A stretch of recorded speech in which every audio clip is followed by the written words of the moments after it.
Hey, everybody, welcome back to a Thanksgiving edition of Too Many Men. My name is Alison Lucan, and I am delighted to be joined. I'm just going to say this, two people who have already done their homework for this episode because they've both just put out tremendous content related to American Thanksgiving. First, of course, Sara Sivian has just outlined every team in the league with a Thanksgiving message. Sara, always hilarious, always informative, always impressive how much you know about every single team in this league. How the hell are you? Well, you know how I know you're a real one? Because I have not put that anywhere on social media. I have not even read that article myself yet, and you already did. So thank you, Allison. I'm thankful for you.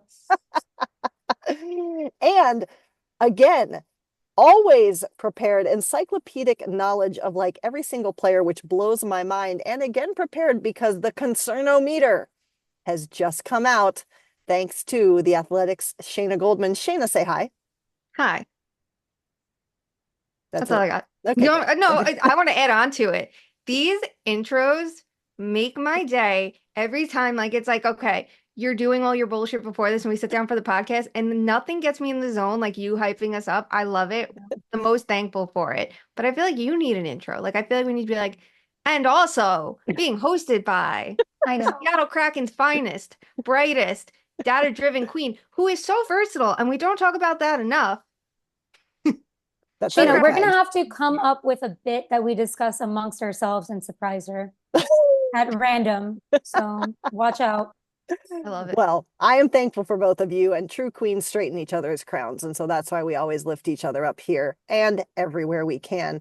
My friends, we're going to do something a little different. We decided this week because what are we if not living in a world of hockey cliches and whataboutisms? So here we are at American Thanksgiving. And the saying goes that at American Thanksgiving, 75-ish% of teams that are in a playoff spot make it to the playoffs. So we are going to do a quick run around the league, going through the standings east and west, starting at the bottom. And we're going to do a buy or sell on each team to talk about where they're at. So again, this is exactly why Shayna and Sara are so perfectly prepared for this conversation. And we are skipping all of our segments this week, but we saw Benny Drawbars say he might have something coming to support Biddo News, Sara. So get ready. Please. We love you, Benny. Seriously, like he has the best takes. Everybody follow him on Twitter. He has the best takes on songs. Like in any, he's the what the not the organist, the Mhm. DJ The of the organist. Yep. Seattle Kraken. Okay, and Organist. he does the most badass. If you like pop punk, you gotta follow this guy. He's the best. He's on Instagram and Blue Sky also, so you can check him out there. We love him. All right, kids. Shall we start in the East? What do you think? Yeah. Yes. Okay, we'll start with the earlier time zones. Here's how it works to remind you of the rules. I To will remind Shayna and Sarah specifically, who I can't know. get I'm this like, right, okay, what are the rules? we're rules girls, except not anymore. We're going to be breaking rules here pretty soon. We're going to play buy sell. So I'm going to say the team, and then I'm going to count down three, two, one. And then once I say one, you each say at the same time, buy, meaning you want to talk about this team, or sell, you don't want to talk about this team. And you have to agree. Otherwise, we move on. Deal? Yes, in Okay. theory. Yes. yeah. In theory, not It execution. sounds like a deal. All right. Here we go. Starting in the East, at the bottom of the rankings, I'm actually shocked that this team is at the bottom, given the plight of some of these other teams. The Montreal Canadiens with 16 standings points, 3-6-1 in their last 10, just 7 regulation wins on the year. The Montreal Canadiens, buy or sell, three, two, one. So, Bye. oh, Oh, okay. That means we See move you, on. bye. Okay. All right. it's so hard to not be like, well, you're right, because we can talk about them. We nailed that That one was though, good. I know. right? I know. It's only 31 more to downhill from go. here. I feel like you're a coach who's like, I have a system, and we're the players who like cannot, you know how it's sometimes like, is it the system or the players? Like, no, it's the players. We're the Kreider and Truba of this podcast, apparently. I love it. Okay. See, this is what you have to listen to while you're driving to wherever you're going for your holiday festivities, or perhaps trying to sound out the noise of your families when you're stuck at home in Thanksgiving. Okay. The team that I just all I can ever say about these guys, is that they just make me sad. The Pittsburgh Penguins, shockingly not in last place. They have 18 standings points, 2, 5, and 3 in their last 10. And if you look at their current streak they're on, shockingly, it's only 2 losses in a row. The Penguins, buy or sell, 3, 2, 1. Bye. Bye. Okay, Oh, see, Sara changed her mind, but that's fine. We'll let it go. Shayna, since you followed the rules a little more quickly, we'll let you start first. What are you thinking about the Pens right now? Well, I like that it seems like management knows what they need to do. And we're seeing those trades starting to happen. Lars Eller, now you're getting Philip Tomasino, who's a younger player, like a little reclamation project. And I think that's the move. I don't think that, I feel like everyone's calling it a rebuild. And I'm like, no, no, no, no, no. Quick retool. Take it really aggressively this year. Try to be like the Capitals, right? And refresh yourself so maybe you have a shot next year, the year after Crosby. But something's been buzzing around my head that like I feel like we need to talk about. And it's what you said about Mike Sullivan and maybe why he hasn't been fired yet. And it's because you have to wonder if someone else would swoop in and get him. And part of it's the contract situation, I'm sure, with ownership and everything like that. But you look at what just happened with the Blues, right? They go, Jim Montgomery's available, and straight up went, sorry, Craig, you're Brutal. not as good of a coach. So Bye. brutal. Right. What would another team do that? Would the Bruins be like, Joe Sacco, back to the bench? We're taking Mike Sullivan, or would someone else jump at it? Like, I keep wondering the same thing now that you've said it, and like the Blues kind of confirmed it. Sara, your thoughts on the Pens? Well, when you say that, Mike Vellucci comes to mind as somebody who would be an excellent head coach for the new era of Penguins. But I think they made their bed. They didn't have much choice in the making of the bed, right? With Crosby, Malkin, and Letang. That's just, you're handcuffed. Even obviously Crosby has an insane contract and is performing the best on the team, right? Like he's not doing any harm, but it's the package that kind of causes harm, if you want to say that. I take this any day if I'm a fan, right? These are legends and they're playing. It's so rare you get to see 18 seasons of 3 iconic players together, but it's no surprise they're handcuffing deals, and it's like it's kind of the end of this era. And I'd want to see Mike Sullivan go down with the ship. I don't know if that's a hot take, but I want Mike Vellucci to come up and usher something new in like when this is all over. I don't know. That's just how I feel. Like it needs to be kind of a clean break if you're gonna cling to this for me. But I do love that the accessory pieces. Dubas isn't afraid to move. I'd like to see maybe Pedersen to the Rangers. I don't know. Saw you float that earlier, Sara. Here we go. All right, moving up the food chain. Ahead of those two teams by just 1 point after this was definitely a hashtag this is our year franchise. The Ottawa Senators, they sit at 9-11-1, 3-6-1 in their last 10. They do get a big win yesterday in the Monday night Canadian game called by John Forsland excellently. So the Ottawa Senators, buy or sell, 3, 2, 1. Sell. All right, so sorry, Sara? I'm fucking up. I'm gonna sell it. I'm gonna sell it. All right. Okay, I'll be better. I'm too mad at them. I can't talk about them. Like I know, they're letting me down I know. It personally. pisses me off. All right. Detroit is next up. They are sitting at 20 points below the next team, which is very interesting that I enjoyed Sara's take on her Thanksgiving article for sure. But Detroit Red Wings below 500 at 9-10-2.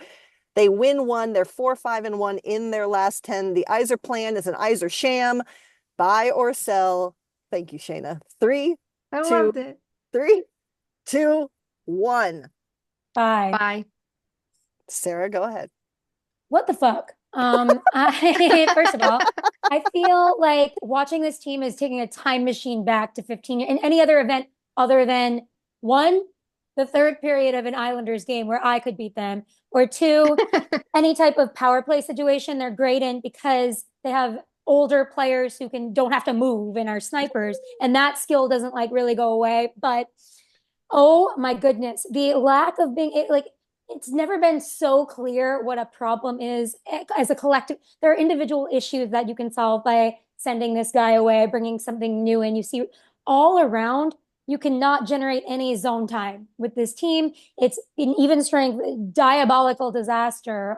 It's like you just look at Lalonde isn't squeezing what he could out of the roster, and I think maybe you fire him while committing to addressing accessory pieces. But I don't have my faith in the Yezer plan right now is 0 or 0.1.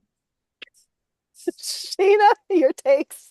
I'm with you 100% because you look at it and you're like, well, offensively, they're terrible, right? Horrible right there. But defensively, at 5-on-5, they were kind of average, but then you look at it and you see the last 10 games, they've completely fallen off. And they're doing it against shitty teams. Like if they can play the Islanders over and over and over again, they're going to collect wins because that third period, like you mentioned, like they keep coming back.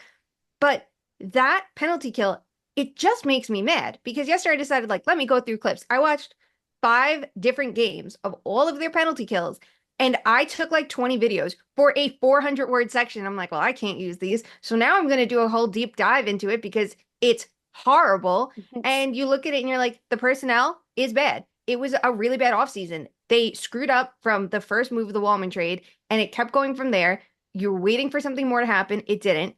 And yes, I love like the Cam Talbot signing, but everything else is terrible. You got defensively flawed forwards who are not good enough offensively in my mind to make it up. And then the blue line is shit. You're playing Ben Sherratt in these key moments, and he's not up to the task. He's not up to the role. But tactically, it's not much better. Last year, their PK was terrible. They just had the saves. This year, they don't have the saves. And you have 2 coaches there, Bob Bufner and Derek Lalonde, who ran excellent penalty kills in San Jose and in Tampa Bay. Like, it should not be this bad, and it just feels like they're not doing anything to change it. I think they're out of it. We'll see. They've got the Penguin behind their bench. Here we are. All right, moving up the standings. It's the feel-good story of the season so far. I don't think it's fair for anyone to have a bad word to say about this franchise, especially this year, and that is the Columbus Blue Jackets.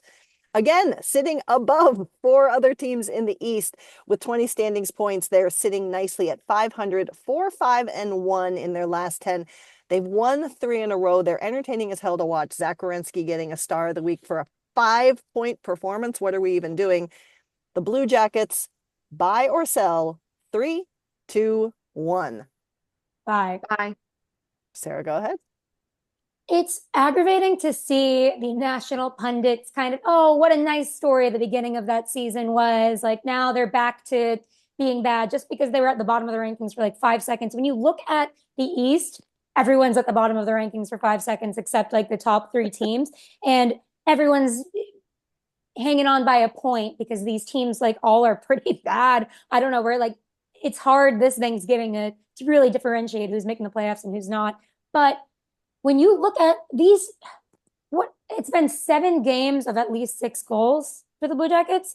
And when they explode offensively, and it's credit to everybody, but it's credit to, I mean, they're not supposed to have like the most optimized roster in the world right now. I mean, the kids are playing well. Sean Monahan has been a revelation, but he's always been really good, and he's always wanted that opportunity to be like the guy again after a few years of doing whatever. I mean, he showed a great showing in Winnipeg, but I just think the even strength and the expected goals, like the math checks out with this team. And I mean, obviously goaltending and defense, and nobody's expecting that to be anything short of a disaster, but it's been better than a disaster. Not good, but it's done what it's needed to do.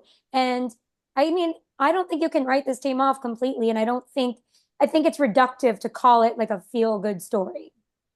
They're, if nothing else, entertaining. Shayna, your take. You know, you said Sean Monahan's a revelation, Sara. That is the exact thing I was thinking. Like, he's having such a great year. It's nice to see him healthy again because it shows how much I think hip issues drag down a player's game. But there's 2 things that stand out. One, I think Dean Evason is making a reputation for himself to break away from the Minnesota identity he had, right? And I wonder how much of their play was due to that roster construction of like, here's 2 stars and then a really great defensive group, because the Blue Jackets are totally different, right? They're really great off the rush like Minnesota was, but like the offense is popping. And I think it's a good way for him to evolve as a coach too. So I appreciate that because I feel like I didn't know enough about Evason in Minnesota just because that roster had its limitations. The other thing is, I think they're getting back to the identity that helped them a few years ago on the penalty kill. I was looking at their numbers today to prep for one of my next stories, and their penalty kill is much better defensively this month, and they're one of the best teams in terms of expected and actual goal generation while shorthanded. And I love that for them because to me, I think of the most special Blue Jackets teams, it's the ones Alison covered and got to write about the power kill. So I love that they're getting that back. Fun to watch for sure. I'll have to check out their penalty kill. I've not taken note of that. Good for them. All right. Above the Columbus Blue Jackets, the former Columbus Blue Jackets head coach is behind the bench for the Philadelphia Flyers, who, aside from their goaltending, seem to be checking off some things that they can do well. They have 21 standing points, 9 wins, 10 losses, 3 loser points on their stat line this season.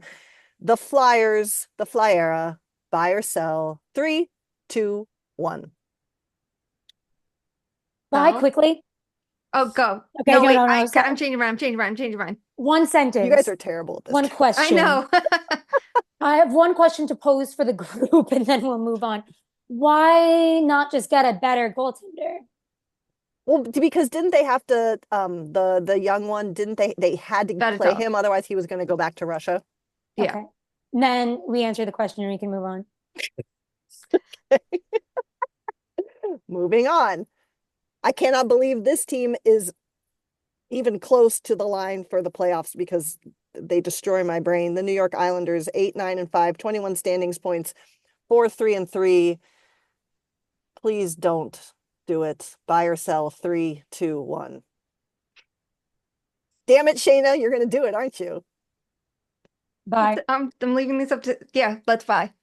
I wasn't going to. I was going to sell them, but I'm like, Sara wants to talk about them. We She just loves have them. to do the victory lap about it. I Go mean, ahead. who's having fun watching this team lose to the Red Wings in the third period? And I am pissed off that I have not been gambling on this. Why? What's Yeah, wrong with right? me? Of all It's the like things the I gamble on. opposite. It's the opposite of the comeback Cats a couple of years ago, where it was like Yeah. every time the Panthers were down by 2, throw a bet on them. You need to do that for the Islanders. It's really just aggravating watching. At least maybe it can, my social activism about the Islanders can necessitate a vote on the loser point. Shayna, what did you have to say that was so important? I was going to sell them. I think Sara had something to say, so I was going to add. No, the third period, it's terrible. My friends are like primarily Islander fans, Yes. and they're so dejected. All right, they were dejected day one. Like the Mets got eliminated, and then the Islander season started, and they're like, great, and they're like, oh, here we are again, and it's terrible. Like it's great to see how they stepped up with a lot of absences, like Barzal's hurt and Duclair's out, and they've managed. And I think guys like Pulock stepping up and Palmieri and Anders Lee, that's great, but they have a problem and they don't know how to fix it. And now it's 2 coaches. And I think Patrick Roy has done a good job to an extent, but it's like, how is this how is this so bad? Like, how is it that they just can't play with the lead? Like, there's something fundamentally wrong there. They're out on an island when it comes to closing out games. Oh. Wow. Oh. Mm-hmm. You're welcome. You made us listen to talk about them, so there you go. I didn't want to. They didn't I bring did a it for Sara. win to the desert. Sara loves the Hey, Islanders. I love the Islanders. I've always said that. The Islanders who have a great, oh no, I'm sorry, it was the Devils. Never mind. oh, all right. We're coming into the area where teams are circling and potentially in the race. First up is a team that technically has the points to be a wild card, but doesn't have the win percentage. And that is the Boston Bruins, 23 standings points, 10, 9, and 3. They've won their last 2 games. They ruthlessly fired Jim Montgomery and then saw him promptly get snapped up by the St. Louis Blues. They have a goal differential of -19. What are we doing here? The Boston Bruins, buy or sell in 3, 2, 1. Come on. Sell. Oh, okay. So, let's sell it. Okay. I just have I'm like done a with one them. sentence zinger for everyone, but I'm done with them. We've discussed it ad nauseum. All right, here we go. Right. We are officially into technically in a playoff spot territory. And what better team to start that conversation with than the Sabres of Buffalo, They are 11, 9, and 1. Again, they have the same number of points as Boston, but a better win percentage. They've won 3. This is the team that breaks our hearts year after year when we think they're going to do it, and then they just don't. Buy or sell. 3, 2, 1. I guess I'm bye. a people pleaser. Bye. Yeah. Go ahead, Shayna. We're I want them to be better. I want them to be more exciting. And I think the issue is they're a better team when they wear black and red, and they just don't wear the black and red enough. That's my astute analysis. But no, Ukko-Pekka Luukkonen is doing really well, and I think that's great and wonderful. And I love how he established himself as a number one. And I feel like everyone kind of counted him out, and they're like, "It's Levi's net. Your time is over." And I think for the last like year and a half now, he's like, "No, I am actually a starting goalie," and I think that is wonderful. It all started with the video of the pronunciation of his name. He came So in good. confident, and look what happened. I am fucking okay. I'm gonna stop with the F word, but No, keep going. I It's just not just me. feel like they did what they had to do. The California road trip, like, granted, it's the Sharks. Granted, it's like these fuck ass teams, but they did it without Tajay. Maybe they're better without his bad attitude. Anyway, so He's back. He's back. What today? So Yeah, fine, he says he tomorrow. says he's ready to play. Yeah. I don't think it's confirmed that he's in yet, right? I think he's playing versus Minnesota tomorrow, if not Vancouver on I think Friday. All I right, did go. Sabres Live today. I should know this. We talked about this, but like It's okay. I think the defense great. is looking really good, and that's the biggest, other than Ukko-Pekka, that's the biggest revelation. But I think the second line, they still need to go get something if they're not gonna fall through the cracks again. Like, that is not a consistently productive line as one should be when qualifying for the playoffs. So Jeff Skinner, anybody? Wow. Wow, wow, wow. Okay, for teams that are in a playoff spot, I'm going to add a second 3, 2, 1 if we talk about them. And that is you say in or out at the end of the Okay. season, meaning the playoffs. Okay, so Sabres in or out, 3, 2, 1. Out. Okay, moving on.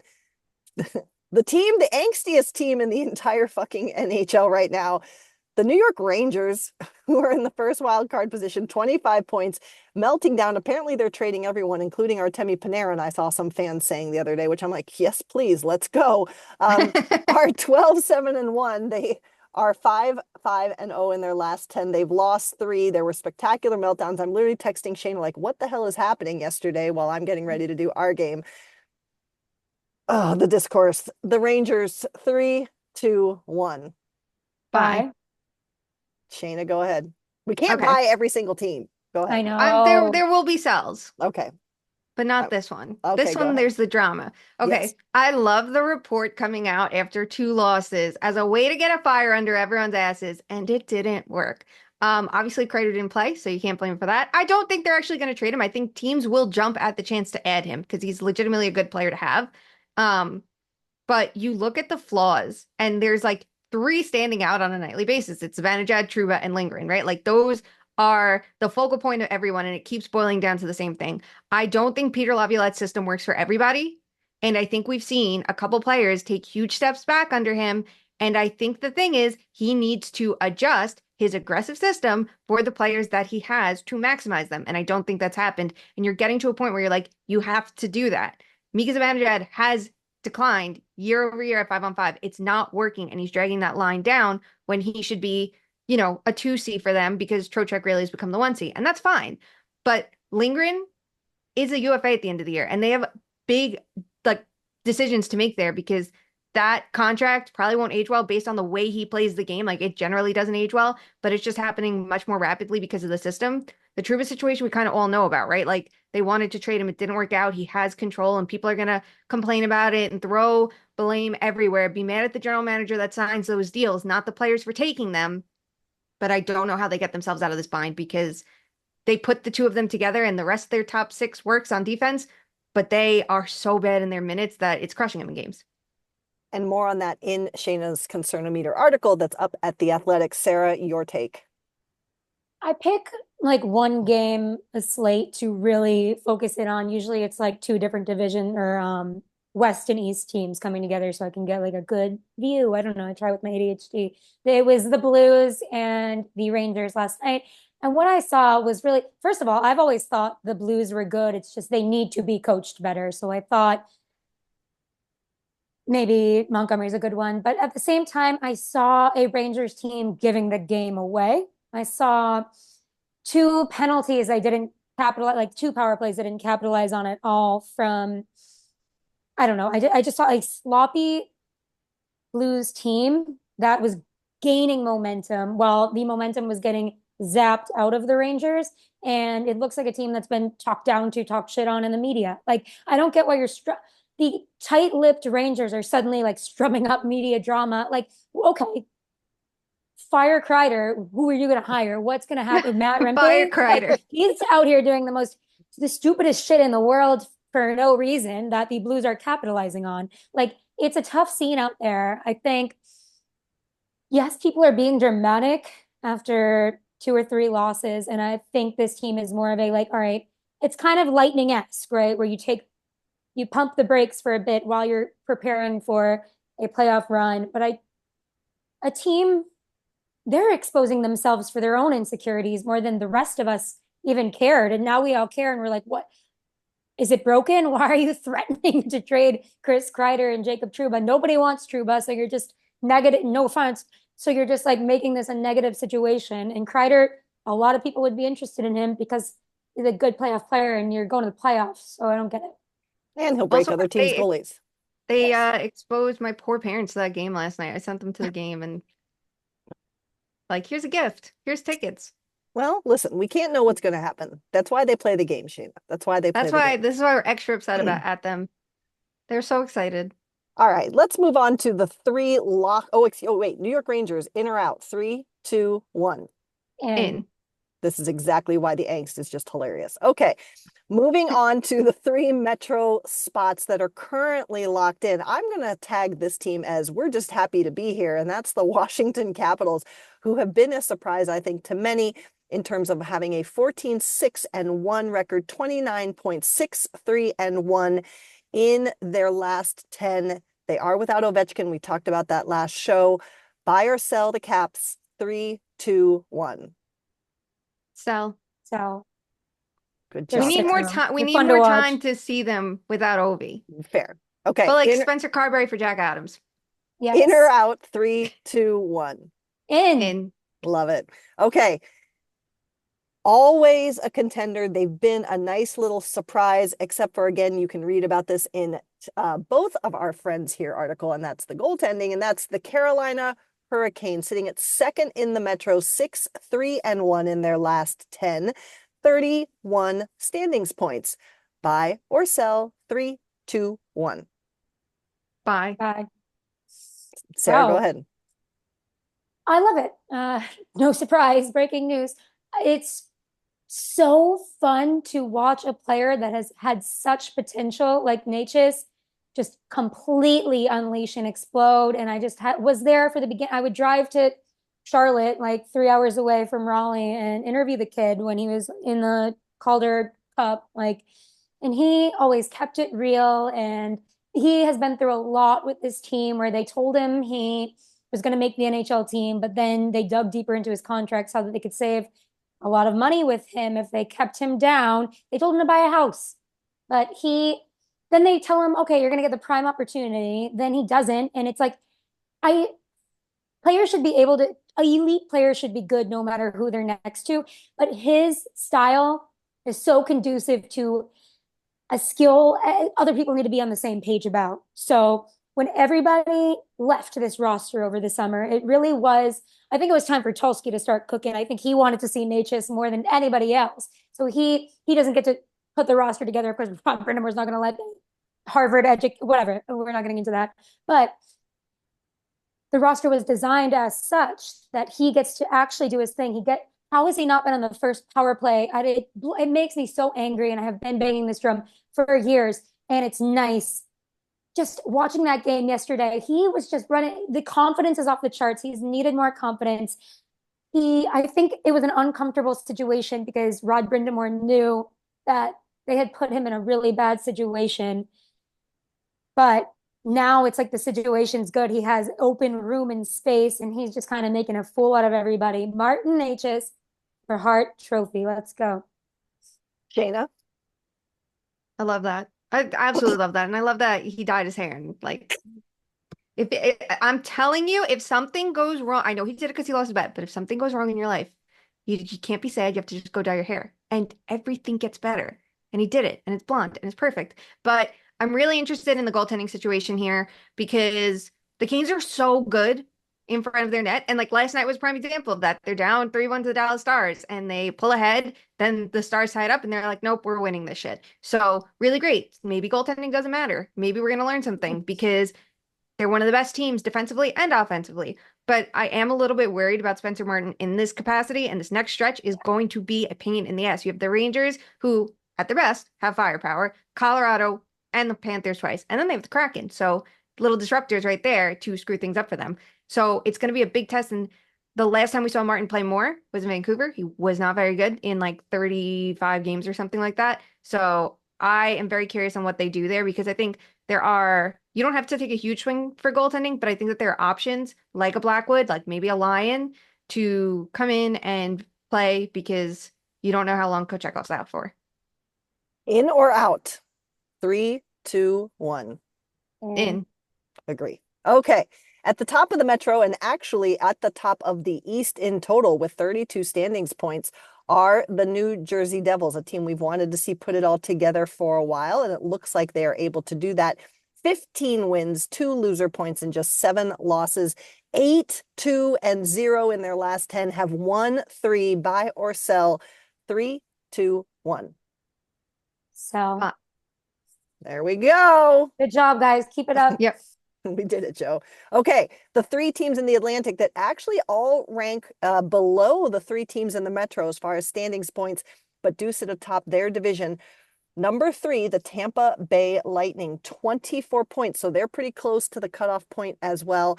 4-4-2 in their last 10, 11 wins on 20 games. That's the other thing here. We still have a lot of disparity relative to the impact of standings points in terms of games played.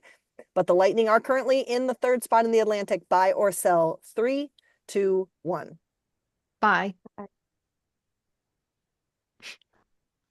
What'd you say, Sarah? I said bye. You said it after Shayna too. That means you have to go first. Okay. Go.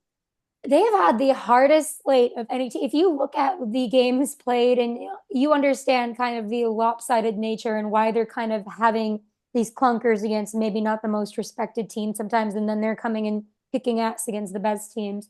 It's been a wild ride. I think with an easier schedule ahead at some point, you're going to see them just dominate teams. I think last night was the start of it with an 8-2 win over the Avalanche. And I really like them this year. I think having that top line that's more dominant than anything is a really good sign for the playoffs. Shayna? It's the difficulty of the schedule and 2 players who I think are standing out throughout it. Like obviously Kucherov is killing it. Love to see him just score a ton of goals. Like I want to see him win the Rocket this year because it would just be funny and different.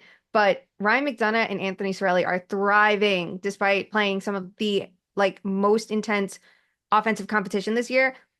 Ryan McDonagh, I think getting him back was the biggest move for this team because he's shouldering that burden and it's revitalized Chernak, who I do not think was very good without him at all. I would have never handed Chernak that contract. And they're stabilizing this team by shutting down their opponents, and they have really good numbers, I think, relative to their workload. But it's also helped Victor Hedman be Victor Hedman again because he doesn't have to be the only guy and go up against top competition on a nightly basis. And like he's clicking with Moser on that top pair, and I think he's doing exactly what he needs to do. And he's like his best self again. So I think that was just so huge for them. And like you wonder how guys are going to age, especially if they play a defensive role. And McDonagh being this good still is impressive to me, but it's interesting too because he's a shutdown defenseman who doesn't play that same physical style, right? Like the Chernaks do, like a Lindgren does, like his old partner Dan Girardi did, and it just doesn't age as well. So it's something to keep in mind. Like if we see guys like him and Slavin be really good into their 30s, like maybe we'll learn something new about like aging curves with that style of play. In or out when the season ends? 3, 2, 1. In. And I think we were Moving saying they're it, going to win it all, right? Like that's what we were saying a few weeks ago. moving up in the standings, their neighbor to the slightly south central of Florida are the Panthers. The defending champions sit 1 point ahead of Tampa Bay with 2 more games played than Tampa Bay. They are 12, 9, and 1 on the season. Buy or sell 3, 2, 1. So So, okay, I'm gonna get better next time, I promise. They're in or out when the season ends. 3, 2, 1. in. Perfect. Okay. And our final team, because of course, who else would we end with? How does this all affect the Toronto Maple Leafs, still without Austin Matthews? Although maybe he's coming back. He was the problem all along. They might plummet down the standings now. Buy or sell the Leafs. 3, 2, 1. Bye. Bye. Shayna Goldman. I looked at my phone. Timo Meyer got suspended for a game. I'm sorry. Go ahead, Shayna. You're first this time. Okay. Austin Matthews was the problem all along. Sucky winner my ass. They don't need him. No, I love Bobby McMahon and I love that he's getting his time with Tavares and Marner. I think he's so much fun. He adds a lot of jump to that line, and it's something like maybe they should have tried sooner. Who knows? And the Nylander brothers. Like that's a nice storyline. Love that for them. I hope Alex Nylander finally finds his footing at the NHL level. And if it takes his brother to do it, then awesome. Great. Seems like fun for them. And I think they deserve fun because I think the media is so mean to them. Sarah. Max, I love this. I think this is the best, most competitive iteration of the Leafs we've seen in years. I think obviously it's really frustrating to see it all. It's like there always has to be something, and doing it sans Matthews is the something in this case. But we praise the Sabres for doing it without Thompson. So let's praise the Leafs for doing it without Matthews. I think Chris Tanev has been great. The goaltending has just been fabulous, and the shot suppression and effort have been on point. And I think I see the most improvement on closing out these games. Like they lose the 6-4 game, they're winning the 6-4 game now, and they're winning the close games. So that's where my confidence comes from with them. In or out? 3, 2, 1. And Perfect. All right. That is through the East. We will try and go through the West. A little more efficiency. We'll see. Let's not do this to ourselves. The Chicago Blackhawks are at the bottom of the West, 16 standing points, so just 7 wins. As Sara routinely points out, they can't put Connor Bedard on the right line as far as she's concerned. Buy or sell the Chicago Blackhawks. 3, 2, 1. so Good job. Right above them, just 1 standing point ahead, and that's due to a loser point, not due to an additional win. And it's also the fact that they've played 1 more game. Again, this is just sad. Let's not do this to ourselves. The Nashville Predators, buy or sell. 3, 2, 1. Bye. Oh, We move on. Above them, and listen, I didn't get to watch this game live last night, but Macklin Celebrini went off last night. And boy, is he a talent. We already talked about Bedard lightly, but Macklin Celebrini looks to be healthy and just exactly what we thought he might be able to start becoming. The San Jose Sharks, still not good, but building. 7, 12, and 5. Buy or sell. 3, 2, 1. Bye. so oh, Okay, we move on. imagine I just did this the rest of the show. Bye, Of course, guys. East Happy Coast Thanksgiving. bias. Sorry. Yeah. No, we're heating up. We're heating up.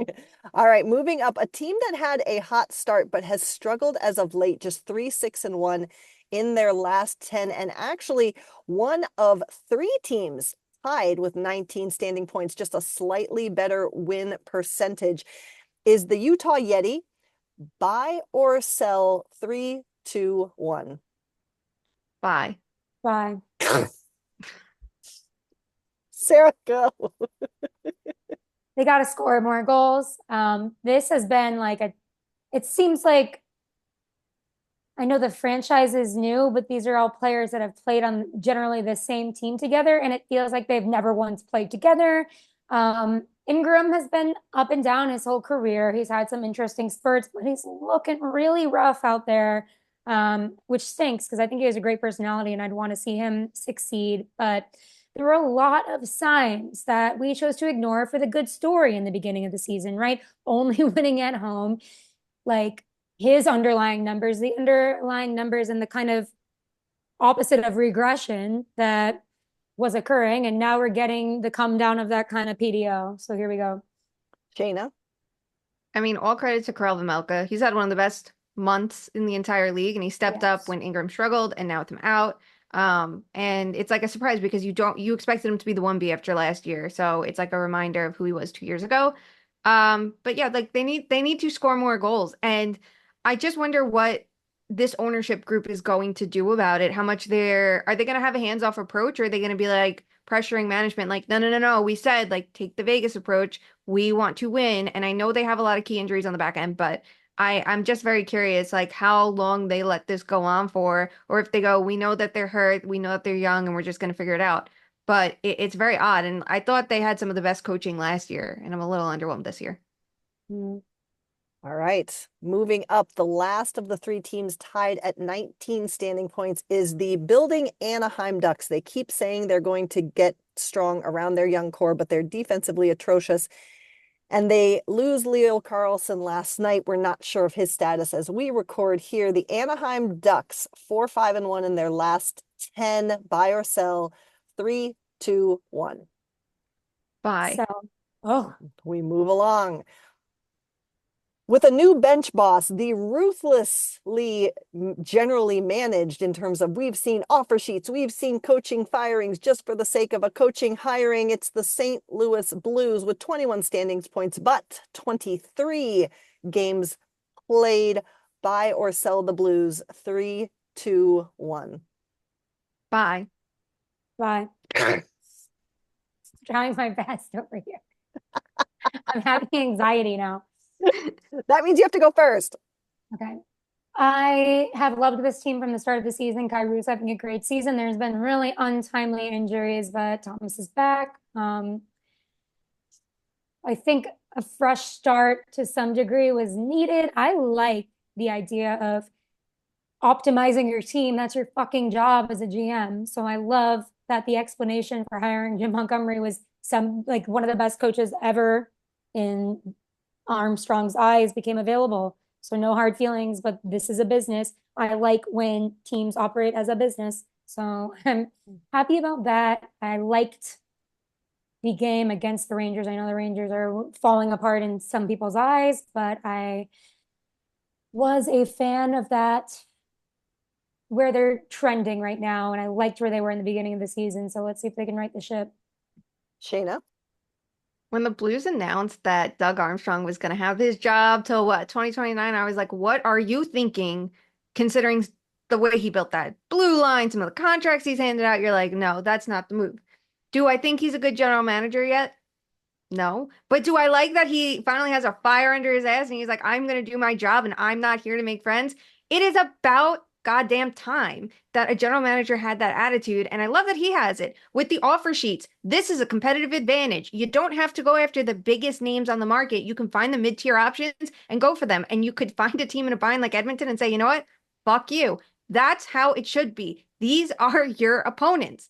And I like it. Like it sucks for Craig Bannister. I think he looked out of his depths in the role. And he was put in a tough situation, obviously. Like it's not like he took over a good team, but it didn't get any better.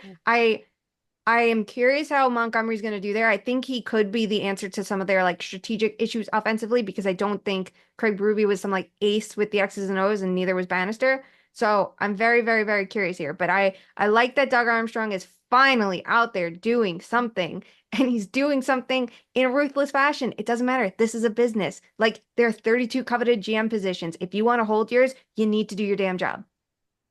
There it is. All right, we move into the murky middle where we have a bunch of teams separated by 1 to 2 points, starting with the first of two teams that is 1 point out of the wild card conversation right now, and that is the mighty Kraken.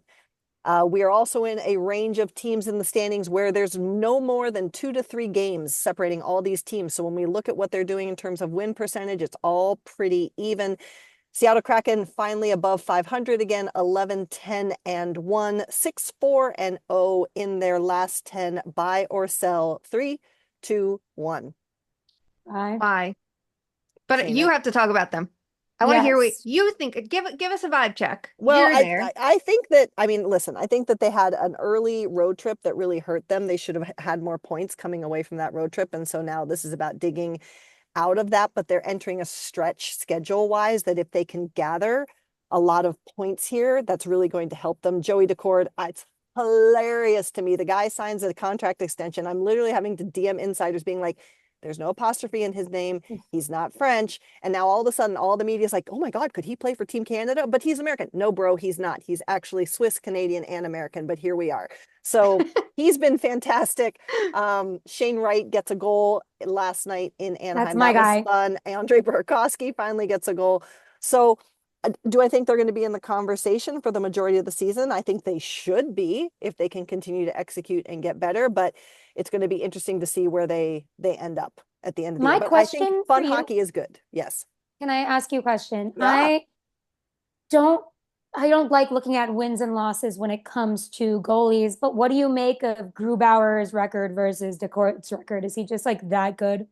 I mean, it's hard to say, right? Because, and I don't like looking at wins or losses either. Like if you look at a lot of Gruby's losses, they're game twos of a back-to-back, which can be tough, right? There can some you could probably identify as schedule losses as well. He has not gotten run support. And I haven't done the math. I usually do this in a bit, but you look at his competition versus Joey's, he's seen some of the harder teams, right? So Grubauer has started slow a couple of these seasons and then rounds into this tremendous form, particularly the playoff year. I don't think he's bad, but I do think his win-loss record isn't reflecting what he can do. And it's interesting, a lot of the guys right now, when they talk about goaltending, are always very intentional, mentioning Grubauer too. And even Brandon Montour said, but we're not giving him the run support. So I think if you're looking just at the numbers, it's probably not a fair evaluation.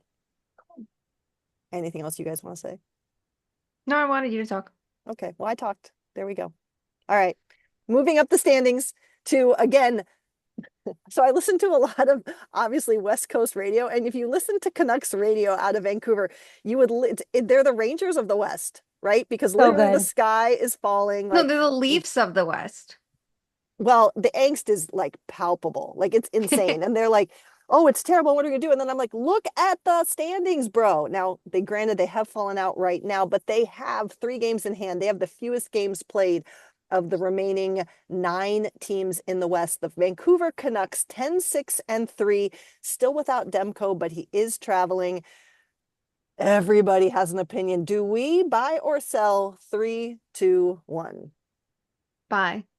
Bye. Sarah, go. I can't do this. The pressure is like insurmountable. Well, you get to talk about him first. You were the Demko insider. I mean, I don't think Canucks fans want them to be what they were last year because you're waiting for the other shoe to drop with Yep. the regression with the PDO. And then it does, it does, even with Demko to some degree. I think this is a more mature, even keeled version of the team. It's not, nobody thought last year the team was going to be like super, like they thought, okay, playoffs maybe, but nobody thought they'd be the best team in the league at points, which they were last year, according to the stats or the records. So this year, they're kind of what we thought they'd be last year, if that makes sense. And they're doing it without kind of a stable goaltender. Like I know goaltenders have had good performances for them and like they've been heating up and stuff like that. But I think it's tough, and people don't talk about this for a team where it's like you don't know what the actual vision is going to be by the end of it, right? I think that adds a little bit of stress, especially the mishandling of the Demko information and situation like that adds a lot of stress on a team. I think JT Miller is probably feeling it. Wish him the best still, but it's not the best vibe, but it's kind of like a realistic vibe, I think. Shayna, your take.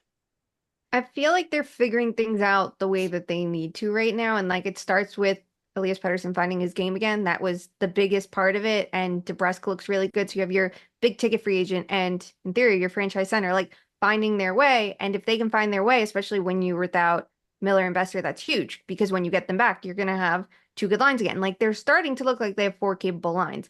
But like the goaltenders do feel like they're starting to hit a wall, which is unsurprising. Like this is a different workload for both of them to handle. And the defense was exposing them. Like Susie Myers were terrible together, but they broke them up. So I think that they're making small improvements that are going to pay off in the long run, like getting Brandstrom back in there and looking on the market for a left-handed D. Like maybe they'll get Pedersen so they can have 3 Pedersens in their system. Love that for them. God.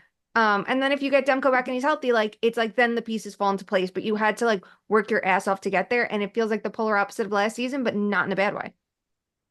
All right, we officially now cross into God. playoff territory. Goon's What's throwing up. Goon, are you Oh, really oh, gonna no. out up there? Okay, Okay, is that foreshadowing? I'm going to say yes because, folks, the next team on the roster is the Edmonton Oilers,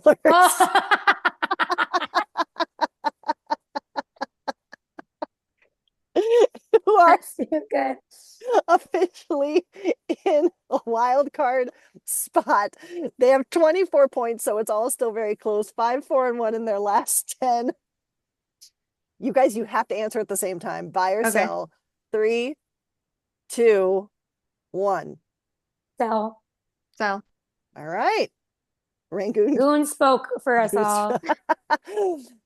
In a shocking turn of events, honestly, the Colorado Avalanche.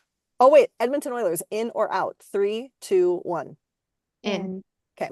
Colorado Avalanche shockingly in the first wild card position. It is incredible to think that this team is in a playoff spot, particularly when you look at the stats from last night's game. I could not watch this, but as I pulled up the goaltending stats and the fact that a Noonan gets pulled and then put back in, he gives up 3 goals against on 6 shots, and he was supposed to be the better of the two. And here we are, still a lot of injuries there, but also tremendous talent. The Colorado Avalanche, buy or sell? 3, 2, 1. Bye. Okay, go ahead, Shayna. I feel like it's like just when the Avalanche are starting to have nice things and they're getting healthy up front. You have Nichushkin back, you have Lehkonen, you have Drew, and like you're going. You have a top 6 again. Everyone can be slotted appropriately. It just can't happen for them this year. The goaltending is a disaster. Going into last night's games, they had the worst goals allowed above expected in the entire league from their combined goalies. Georgiev's start was disastrous, and Noonan had the chance to take over. He had a couple good games, and then he fell apart, which is like the most daunting part of it all. And you're seeing some games from Georgiev that are really good. His game against Washington, he was fantastic, right? And it's like, okay, every other game now you're starting to get a good start, but he's so inconsistent. Like you can't count on that. Bye. 3, 2, 1. Bye. Yes, bye. Okay, go ahead, Sara. Jesus Christ. Like what? When I say I want a business, I don't like if you're gonna be an asshole, be entertaining, be correct. And that's what we're getting right here. Nothing they're doing that's evil. Or is it evil or are we just used to the buddy buddy system? But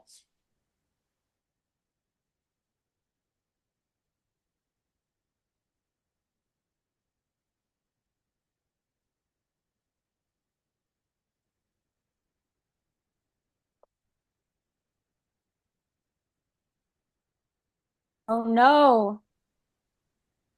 Why am I frozen again? Okay, You're you're on. back. You're back. Okay, we're all back. Okay. Go ahead with Vegas. You said the buddy system. Yeah, they're operating like a team that wants to keep being competitive. Jack Eichel, best career start. Mark Stone looks like a guy who you would be insane to do a conspiracy LTIR thing on. Like you put him on when he's hurt, but he's literally one of the most valuable players in the entire league. He showed that at the beginning of the season. You've got just an insane vibe, an insane aura, as the kids would say. I think you never think this team's out of it, and this is such a crazy league where it's really hard to come back, and they just do it every time. And I like Noah Hannafin's season he's having. I think Hurdle is a power play revolution. They've never been great on the power play, and suddenly they are. They just keep doing the right big moves. They aren't looking like Mary-Kate and Ashley when they'd be like, we're going here for the next movie, and they close their eyes. No, not just because some big things available. They're finding things they need for the team and going out and getting them, and it's working. Shayna? I don't know why they're so bad defensively. I don't understand it. And it's not just Stone's out and Petrangelo's out and Carlson's out and now they're down White Cloud too. Like I get it, they have a lot of key injuries, but I think this has been a problem all year. I think that they were just scoring on a ton of their chances, did not get better offensively along the way, but they're just like riding the wave and that's fun. But I do not get why they're this bad defensively. This roster, this blue line that they invested a shit ton in, rightfully so, is too good to be this bad. I don't understand it. And it's also like so not Brooks Cassidy. So I'm very curious how they fix that. At the end of the day, in or out, Vegas Golden Knights, 3, 2, 1. In. In. They sold their soul. They have to be in. Yeah. All right, let's finish this up with the 3 teams that are leading the Central. And number 3 is the Dallas Stars, who have 26 points, 13 wins, and not a single loser point among them. Interesting to note, the second best goal differential in the West at +20. Buy or sell the Dallas Stars, 3, 2, 1. Bye. Bye. Shayna, go.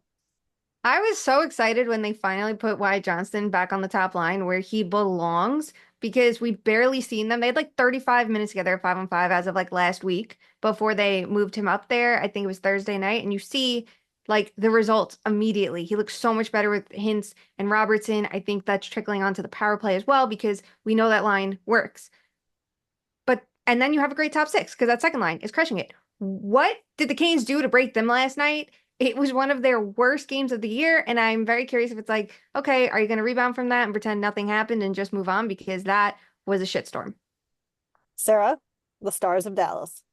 Yeah, you gotta brush it off. I see some flaws. Obviously, they're one of the most stingy teams defensively, but I mean, I'm loving Matt Duchene's season, but is that sustainable? I just need somebody to come score a ton of goals. At the end of the day, the Dallas Stars are in or out, 3, 2, 1. In. Agree. All right. The last 2 teams in the West are the 2 other teams besides Vegas to be at 30 points or more. First up, the Minnesota Wild, 13 wins, 4 losses, and 4 loser points. 5, 3, and 2 in their last 10. The Wild, buy or sell, 3, 2, 1. Bye. Bye. Shayna, go.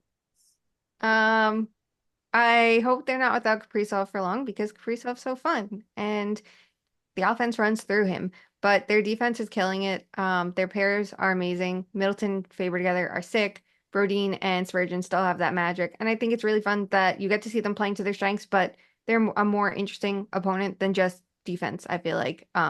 Granted, Kaprizov's in the lineup. So if they can get healthy and get back together, I'm like, okay, they are a team that bounced back more than I anticipated them to. So I'm very curious how this goes with Adam. Sara, the Wild. Yeah, we'll see. I think I am loving their vibe this year. Obviously, like easy for me to say, but I think they're doing everything we were scared they were never going to do. Loving Matt Boldy, loving the younger players stepping up, love Gus Bus. Let's go.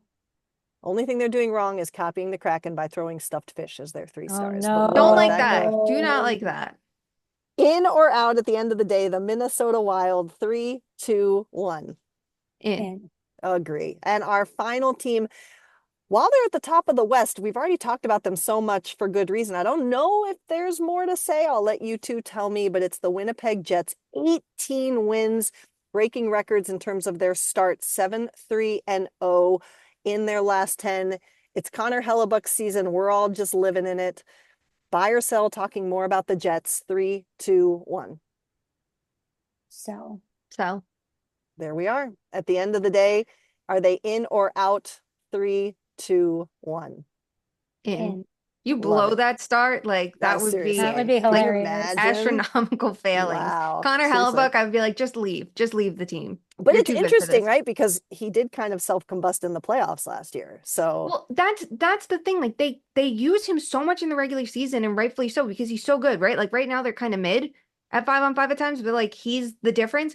You need to play him less. You need to get him a backup that you can trust so he is more rested. Like I think that's the issue. That's my guess. I don't know, but I think that's the issue. After we said we weren't going to talk about them, here we are. Anyway, I'm very I hope passionate about Hellebuck in the playoffs. It's something year after year we have to talk about. here we are talking about it, just like you wanted. Good job. Well, my friends, we hope that you enjoyed our tour around the NHL standings to line up with American Thanksgiving. I am so thankful for Shayna. I am so thankful for Sara. And I know I speak on behalf of all three of us when I say we are all so thankful for all of you. Please stay in touch with us. You can connect with us on social at 2_much_man on Instagram and Twitter. And it's the same handle, but with hyphens instead of underscores if you're on Blue Sky. You can always check out our merch at toomanymenmerch.com. And until we speak again, as you hopefully find something to be thankful for and appreciate in your life over this long holiday weekend in the US, we encourage you to also give other people something to be thankful for by doing something, no matter how big or small, to make sure that hockey truly is for everyone. We will talk to you soon. Love you. Bye.